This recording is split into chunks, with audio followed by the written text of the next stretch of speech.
자, 반갑습니다. 법인세 살펴볼 시간입니다. 소득세는 이제 여러분들의 주된 관심사겠지만 회사 실무랑 상관이 없기 때문에 저희가 다루진 않습니다. 여러분들이 연말정산을 하는 거는 이제 여러분 개인의 실무죠.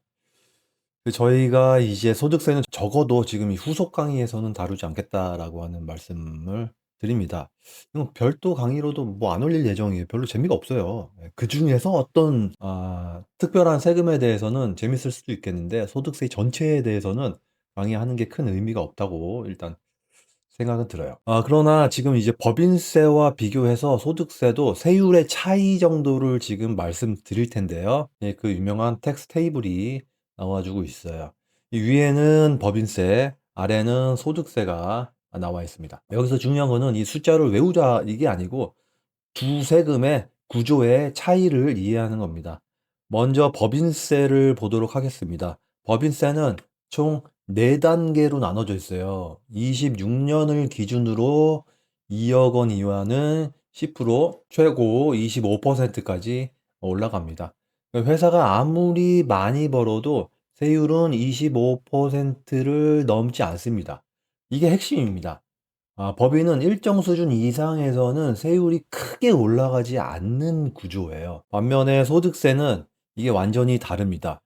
구간도 훨씬 많고 세율도 계속해서 올라갑니다. 6%에서 시작해서 최종적으로는 45%까지 올라가죠. 그리고 여기서 끝이 아닙니다. 여기에 지방소득세 10%, 45% 플러스 10% 이게 아니고 45%에 10%니까 4.5% 이렇게 됩니다. 물론 뭐 법인세도 마찬가지예요. 여기에 25%면 2.5% 지방세가 더 붙어요. 그래서 법인의 최고 세율은 27.5%가 되는 거고 개인의 소득세율의 최고 세율은 49.5%가 된다라고 하는 거죠. 자, 또 하나 중요한 포인트는 이 세율표 자체가 고정된 게 아니라는 점입니다. 정권이 바뀌면은 가장 먼저 건드리는 것 중에 하나가 바로 이 세율 구조입니다. 뉴스에서 뭐 감세니 증세니 하는 얘기가 나오면 거의 대부분 이 표의 변화라고 보시면 됩니다.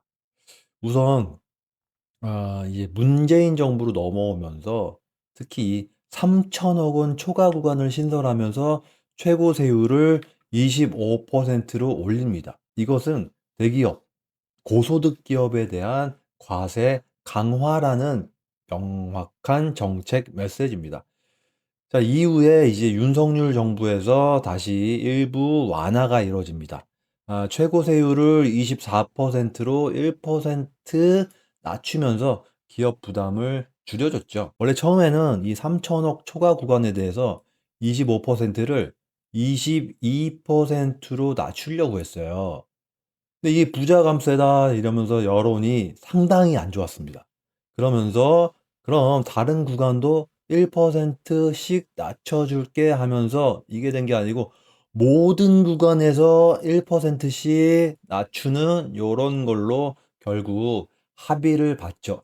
우리 뭐 중소기업도 깎아주는 거다 이런 논리죠. 근데 여기서 좀 주의하셔 갖고 보셔야 될 점은 퍼센티지만 보면 그런가 보다 하고 그럴싸해 보이지만 실제 금액의 영향은 완전히 다르다는 거죠.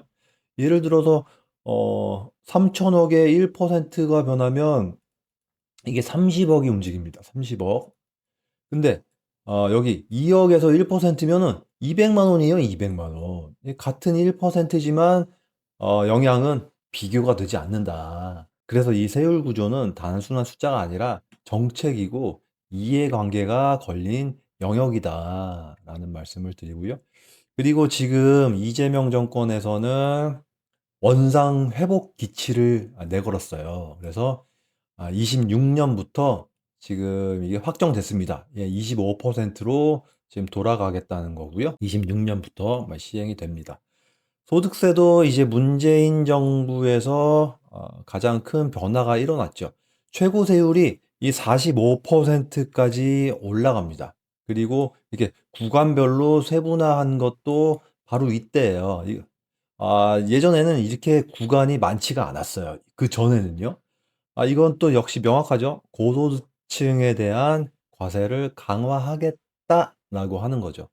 그리고 윤석열 정부나 이재명 정부에서 이게 큰 틀에서 계속 유지가 되고 있습니다.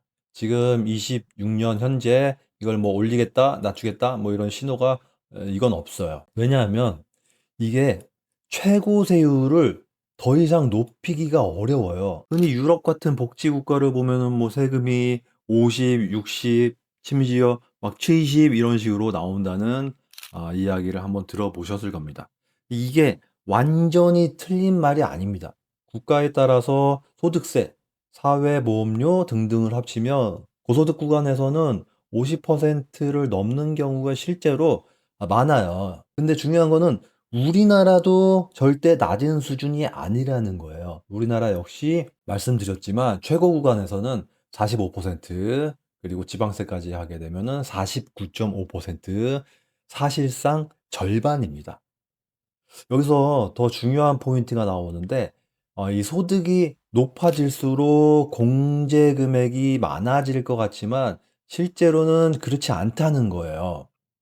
각종 소득 공제와 세액 공제가 한도가 있습니다.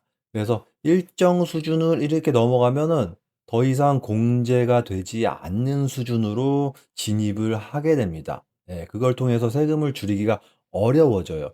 그래서 연봉이 올라갈수록 과세 표준이 거의 그대로 같이 따라서 올라오는 구조가 됩니다. 특히 이 연봉이 10억 원 이상 구간에 들어가면 최고 세율 구간에 걸리게 되고, 이때부터는 추가로 버는 돈의 거의 절반을 세금으로 보셔도 무방합니다. 자, 그러면 이게 실무에서 어떤 영향을 미치느냐? 우리 고소득 전문직이나 사업자들을 보면 일정 수준 이상의 매출이 발생하면 이를 일부러 줄이려고 하는 경우가 있어요. 왜냐하면 추가로 벌어들이는 수입에 대해서 세금이 50% 가까이 붙기 때문에 비용까지 고려하면 실질적으로 남는 금액이 거의 없다고 판단하기 때문이죠. 예를 들어서 1억 원짜리 일을 하나 수임을 한다고 가정을 한번 해보죠. 여기서 단순히 1억을 버는 게 아니라 인건비, 운영비, 기타 등등의 비용이 들어갈 거예요. 그리고 남은 이익의 50% 가까운 또 세금을 내야 되는 거예요. 그러면은 실제로 남는 돈이 생각보다 크지 않거나 경우에 따라서는 효율이 매우 떨어지는 일이 될 수가 있습니다. 그래서 일정 구간 이상에서는 더 일하는 것이 과연 의미가 있느냐라는 판단을 하게 되는 겁니다. 이게 바로 높은 누진세 구조가 실제 경제 활동에 영향을 미치는 지점입니다. 이런 현상이 해외에서도 동일하게 나타나요. 그래서 고소득 구간에서는 근로 의욕이 떨어진다는 논의가 계속 나오는 거고요. 세율 정책이 항상 논쟁이 되는 이유이기도 합니다.